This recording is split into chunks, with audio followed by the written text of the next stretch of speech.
in today's video, we're getting two things. There's going to be an update on this guitar involving this thing, and I'm going to talk about the difference between doing a kit guitar and a Partscaster guitar. That's in the second part of the video, so if that's all you're interested in, you can skip past all this stuff. But if you want to see how it's going with the orange caster here, hang on. I have applied one coat of polyurethane, getting ready to put on the second coat after I've let it sit for 3 days. So before I do that, I'm going to scuff it up a little bit, and I'm using one of these. It looks like steel wool, but it's actually like a fiber, plastic fiber or something. I forget what it's called. It's an artificial thing, but these are reusable, and this is just the perfect grit to scuff up the poly a little bit. So I'm just gonna do that here, and I'm doing it outside because it does create a lot of dust. I'm not trying to actually sand it per se. I'm just creating an uneven surface so that the next coat will go on better.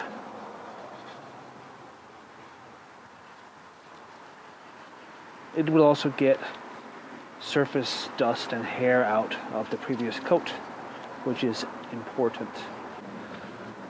I don't have any serious orange peel. It will make it look dull. As you can see here, this one's still really shiny because I haven't gone over it yet. This one, a little bit less so. I don't know if it actually shows in the camera. Doesn't take long to do. It's probably fine now, actually.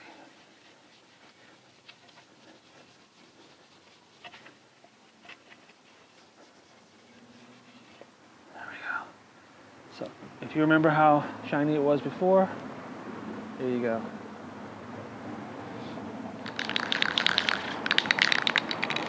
Alright, so they said it was going to rain today, but it doesn't look like it is going to rain anytime soon. Hence, we're taking the chance.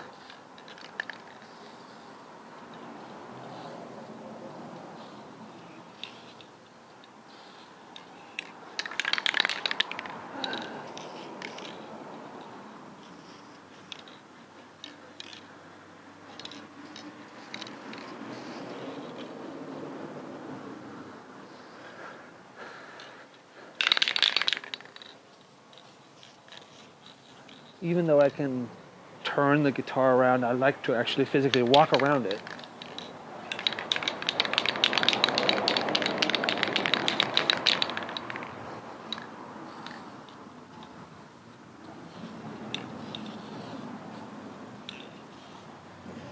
Okay, and that's it. That's it for this coat. I'm gonna let this sit for like an hour, then come out and give it another quick layer on top. And that's what I'm going to call the second coat. Then sometime this afternoon, because it's morning hours now, sometime this afternoon I'll come out, flip the guitar over, and do the other side. Don't forget, if you enjoy this video, hit the like button. If you enjoy more than one of my videos, hit the subscribe button. If you enjoy all of my videos, hit the little bell icon as well. Welcome back to the couch. I'm going to talk briefly about the difference between a kit guitar and a Partscaster. This is especially, of course, if you're new to this sort of thing, you might not know the difference. A kit guitar is, of course, a kit. It comes, everything you need for the guitar comes in a box, and all you got to do is finish it off and put it together. A Partscaster, however, it's made up of individual parts that you go and find wherever you find them. And they each have their own advantages. The advantage of doing a Partscaster is you can get special configurations. Like in this case, I wanted a hot rail pickup in the bridge position, and most kits just come with the standard 3 single coil configuration. So to get that, I had to buy the single coils separately. Since I already started down that path, I decided to get some buttons that matched the paint that I was using.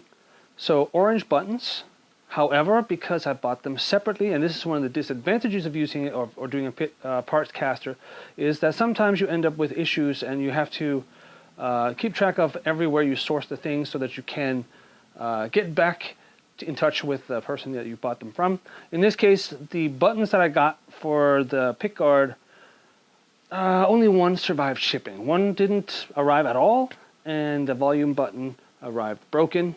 So sadly, I had to contact them and ask them to send me a new set, and they are doing that right now, so that's on the way. Another advantage of doing a Partscaster is that you get to upgrade the hardware on the inside right off the bat. I put CTS pots on here. Actually, I only put one on there on the volume because it's a 500K volume pot and 250K tone pots. And I didn't have any CTS pots laying around that were 250K, so I just used my small pots, but they're fine. I did put an orange drop on there, which is definitely not something you would find in your standard kit. I don't know if it really makes a big difference, to be honest, but some people consider them a more fancy solution than your little green capacitor that comes with most kits. And finally, I put on a nicer blade switch here, which is more high quality and sturdy than the little circuit board switches that come with all the kits. However, when I bought the body, it was clearly not routed out for a switch like this because it actually doesn't quite fit, and I'm going to have to deepen the pocket by a couple millimeters to make it fit in there. So that's another disadvantage of doing a Partscaster compared to a kit guitar. The components here are going to be higher quality than you'll find in most kit guitars. I say most because not all kits are the same. You should compare what I'm saying here to a budget kit. So that would say, I would say any kit under 150 bucks. I wanted black hardware, usually also something that doesn't come with a kit. Most kits just come with your standard chrome hardware. So for that, it's also an advantage making a Partscaster. In other words, what I'm trying to say is if you're getting into building guitars and you want to build something specific, you're probably better off piecing it together. Whereas if you just want to get started and build something, just get a kit. It's easier. And I would definitely recommend that. And we put it away again. I can already see some dust. I see a cat hair. It's just around lunchtime now, and still a couple of hours before I can flip this over and do the other side of the guitar. So I'm not sure. The sky's getting darker and darker, and I'm probably not going to be able to do it today. That's how it is when you work outside, and that's why I don't actually recommend building guitars if you live in an apartment like I do. But I'm taking one for the team, and also I can't help myself. So anyway, next time we're probably going to continue with this series. You might get a glimpse into the other guitar, the Wowcaster. Be sure to check the first episode in this series if you don't know what I'm talking about. There's going to be a link right here. Apart from that, thank you for watching. Remember to like and subscribe, all that good stuff, and I'll see you next time on Guitar Overdrive.